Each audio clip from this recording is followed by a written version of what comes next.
Hey, how long are you planning to live with a woman who doesn't respect you? Until you're 70? 80? Until your last breath? Every day you choose to stay with someone who disrespects you, you're actively lowering your own value. Not just in her eyes, but in your own. I'm not here to tell you to pack your bags and leave tomorrow. I'm also not going to teach you how to punish her or play mind games. I understand that if you found this video, it means you still want to do something to save the relationship you've invested in. That's exactly why I'm here today. I'm Vernon. Today, I'll share 4 actions you can take when she doesn't respect you, not to punish her or play games, but to honor yourself and restore balance to your relationship. These aren't tricks or manipulation, they're principles that will either rebuild mutual respect or make it clear it's time to move on. Before we dive in, remember to hit like and subscribe for more dating tips and love advice for the beautiful season after 60. Sometimes the most loving thing we can do is help each other see clearly. So, what's the very first step to turning disrespect around? It's counterintuitive, and it goes against what most people instinctively do when they feel dismissed. But it's the one shift that can completely change the dynamic. Number 1. Stop chasing. Start centering yourself. Have you noticed how the harder you try to please someone who disrespects you, the less they seem to value your efforts? This isn't coincidence. It's human psychology. When you chase someone who's pulling away or treating you poorly, you're essentially teaching them that their disrespect has no consequences. You're saying, you can treat me however you want and I'll still be here, trying harder. The deeper truth is that desperation repels respect. When you're constantly seeking validation from someone who withholds it, you create an unhealthy power dynamic. You become the pursuer, and they become the prize. But here's what most men don't realize. Healthy relationships require 2 people who choose each other, not one person chasing while the other runs away. I think of Daniel, a 58-year-old friend of mine who came to me devastated. His partner of 3 years had started dismissing his opinions, rolling his eyes when he spoke, and making plans without including him. His response? He doubled down. He bought flowers more often, planned elaborate dates, and bent over backward to accommodate her schedule. He told me, I just keep showing her how much I care, but she seems more distant than ever. So I asked him something that stopped him cold. When's the last time you did something just for yourself? When's the last time you spent time with friends, pursued a hobby, or made a decision based on what you wanted? He couldn't answer. He'd become so focused on winning her approval that he'd lost himself in the process.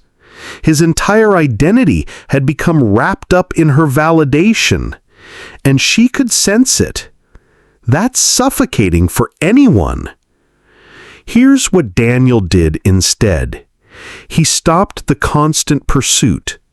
He started going back to his woodworking shop 3 evenings a week. Something that had always brought him joy, but he'd abandoned to spend more time trying to please her. He reconnected with old friends for weekend fishing trips. He enrolled in a photography class he'd been putting off for months. The key was that he didn't announce these changes or make them about her. He simply started investing in his own life again. He began reading books that interested him, taking walks in nature, and rediscovering who he was outside of this relationship. Something beautiful happened. Within 6 weeks, she began asking about his projects, wanting to see his photographs, even suggesting they plan their next vacation around places he could practice his photography. The respect returned because he'd stopped making his entire existence revolve around winning hers. When a person cultivates their own life, with personal interests, meaningful activities, and a supportive circle of friends, they naturally become more engaging. Neediness fades, replaced by genuine confidence. The dynamic shifts from chasing attention to choosing carefully where time and energy are invested. Have you ever had respect return after you stopped chasing? Tell us in the comments below. Sometimes our experiences can light the path for someone else. Creating space isn't enough, though. You must also show your standards clearly, which brings us to our second action. Number 2, communicate boundaries without anger. A man who commands respect isn't fueled by anger, aggression, or dominance. He carries a quiet confidence, stating his boundaries clearly and calmly without feeling the need to justify or apologize for having standards. Most men make one of two mistakes when they're being disrespected. They either explode in anger, which makes them look unstable and out of control, or they say nothing at all, hoping things will magically improve. Neither approach works because both come from emotional reactivity rather than centered strength. When you explode in anger, you're essentially handing over your power. You're showing that her behavior can control your emotional state, that she can push your buttons and make you lose your composure. That's not strength, that's emotional dependency. On the other hand, when you say nothing and just hope things improve, you're teaching her that disrespectful behavior is acceptable. Your silence becomes permission for the pattern to continue and escalate. The power is in the calm, direct conversation. I've noticed that when I share my thoughts, they often get dismissed or interrupted. That doesn't work for me in a relationship. I need us to be able to have conversations where we both feel heard. Notice what's happening here. No accusations, no you always or you never statements that put people on the defensive. Just a clear, factual observation of what you've experienced and what you need going forward. This approach works because it comes from a place of self-respect rather than emotional reactivity. You're not trying to hurt her or make her feel bad. You're simply informing her about your standards and needs in the relationship. Maya Angelou once said something that changed how I approach difficult conversations. When people show you who they are, believe them the first time. But I've learned that sometimes people don't realize what they're showing us until we hold up a mirror. A calm boundary conversation does exactly that. It shows them the pattern and gives them a chance to change it. I've seen men struggle with this because they think setting boundaries means being harsh or controlling. The opposite is true. When you communicate your needs without anger, you're showing emotional maturity and self-respect. You're saying, I value this relationship enough to be honest about what's not working, and I value myself enough to speak up about it. This isn't about punishment or consequences yet. It's about clear communication and giving the other person a chance to respond differently. Sometimes, just naming the pattern is enough to change it. Many people aren't even aware of their disrespectful behaviors until someone calmly points them out. Share this with a friend who could use a reminder that one honest conversation can shift the entire dynamic of a relationship. But if the pattern continues after you've clearly communicated your boundaries, that's when you need to move to the next level. When boundaries aren't respected, even after you voice them clearly, the next step is to make sure your actions match your words. Let's talk about that. Number 3. Match words with consistent action. Winston Churchill understood something profound when he said, "You will never reach your destination if you stop and throw stones at every dog that barks." Your actions, not your reactions, determine your destination in life and love. Respect is earned and maintained by what you consistently do, not just what you say. Words without follow-through are just noise. If you've communicated your boundaries clearly but continue accepting disrespectful behavior without any consequences, you're teaching that your words don't mean anything. This is where many good men get stuck. They believe that simply stating their needs should be enough, and they're frustrated when nothing changes. But here's the reality. People learn more from what we do than from what we say.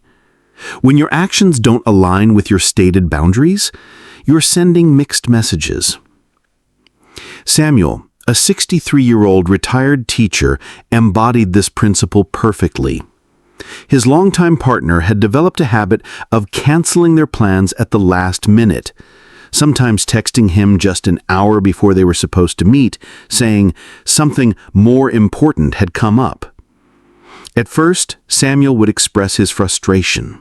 He'd tell her how disappointed he was, how it felt disrespectful to his time, and how it made him feel unimportant. She'd apologize, promise it wouldn't happen again, and then repeat the same behavior the following week.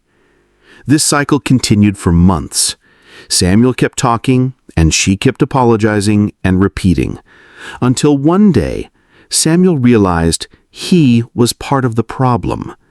His words said his time was valuable, but his actions said it wasn't. So Samuel decided to match his actions to his values. The next time she canceled last minute, Samuel didn't argue or complain. He simply said, "I understand," and then made other plans. When she expected him to be available the following week after another cancellation, he wasn't. He had committed to other activities that brought him joy and fulfillment.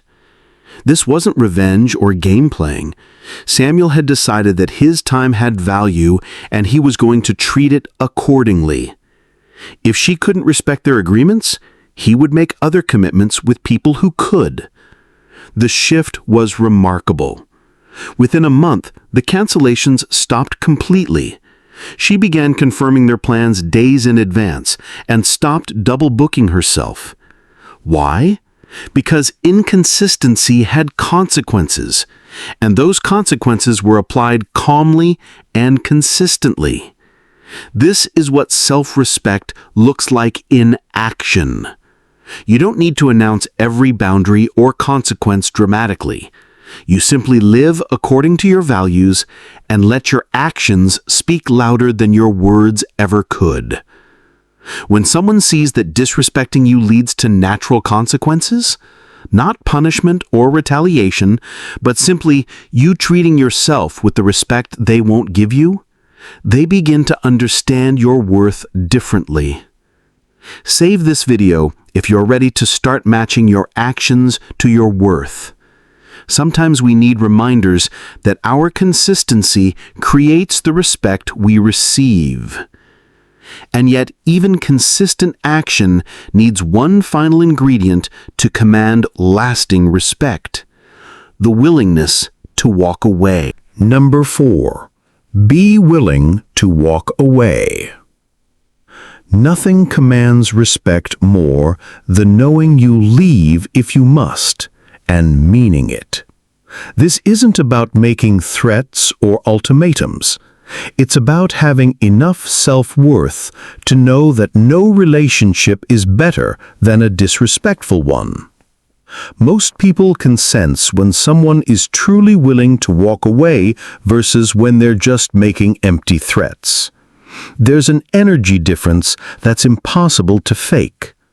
Someone who's genuinely prepared to leave if necessary has a calm confidence, a centered strength that comes from knowing their worth isn't dependent on any one person's approval or presence. The strongest negotiating position, said Nelson Mandela, is being able to walk away. This applies to business deals, political negotiations, and yes, relationships. This inner knowing changes everything about how you show up in relationships. When you're not desperate to keep someone at any cost, you stop tolerating behaviors that compromise your dignity. You become selective about where you invest your emotional energy. You start operating from choice rather than fear. But here's what many men get wrong about this principle. They think being willing to walk away means being quick to end relationships over minor issues, or using the threat of leaving as a manipulation tactic. That's not strength, that's insecurity dressed up as power. True willingness to walk away comes from a place of love for yourself and, paradoxically, love for the other person. When you stay in a relationship where fundamental respect is consistently absent, you're enabling behavior that ultimately hurts both of you. You're teaching them that treating people poorly has no consequences, and you're teaching yourself that you don't deserve better. I've counseled men who stayed in disrespectful relationships for decades, thinking they were being loyal or patient. What they were actually doing was enabling toxic patterns and slowly eroding their own self-worth. They became shells of their former selves, walking on eggshells, constantly trying to avoid conflict instead of addressing the underlying issues. The paradox of this principle is profound. Often, when someone realizes you're genuinely prepared to walk away, they suddenly discover the respect they claimed to have lost. But even if they don't change, you've honored yourself by refusing to accept less than you deserve. This doesn't mean you should give ultimatums or threaten to leave every time there's conflict. Healthy relationships involve working through challenges together. But when someone consistently shows you through their actions that they don't value you, believe them. Don't waste years trying to convince someone to treat you well. Being willing to walk away isn't ultimately about ending relationships. It's about ending your willingness to accept disrespect. Sometimes that wake-up call saves the relationship by showing the other person what they're about to lose. Sometimes it ends the relationship because they're not capable or willing to change. Either way, you win because you preserve your dignity and self-worth. Remember, you can't control how others treat you, but you can control how long you allow it to continue. So here we are at the end of our conversation, and if you've stayed with me this far, you now have 4 powerful actions you can take. Stop chasing and start centering yourself. Communicate boundaries without anger. Match your words with consistent action. And be willing to walk away. Respect starts with how you treat yourself. When you honor your own worth, others learn to do the same, or they leave. Either outcome preserves your dignity. I've learned that people can only meet you at the level of their own self-awareness and emotional maturity. Your job isn't to force them to respect you. It's to respect yourself enough to require it from others. The philosopher Lao Tzu reminds us that he who knows that enough is enough will always have enough. When you know your worth, you understand that accepting disrespect is never enough, and requiring respect is just the beginning. What insights or experiences would you like to share about building and maintaining respect in relationships? I'd love to hear your wisdom in the comments below. Your story might be exactly what another person needs to hear today. Don't forget to like and subscribe so you never miss our conversations about love, growth, and embracing life's beautiful next chapter. Check the description for more inspiring videos that I know will speak to your heart. And I'm Vernon. Thanks for watching my video.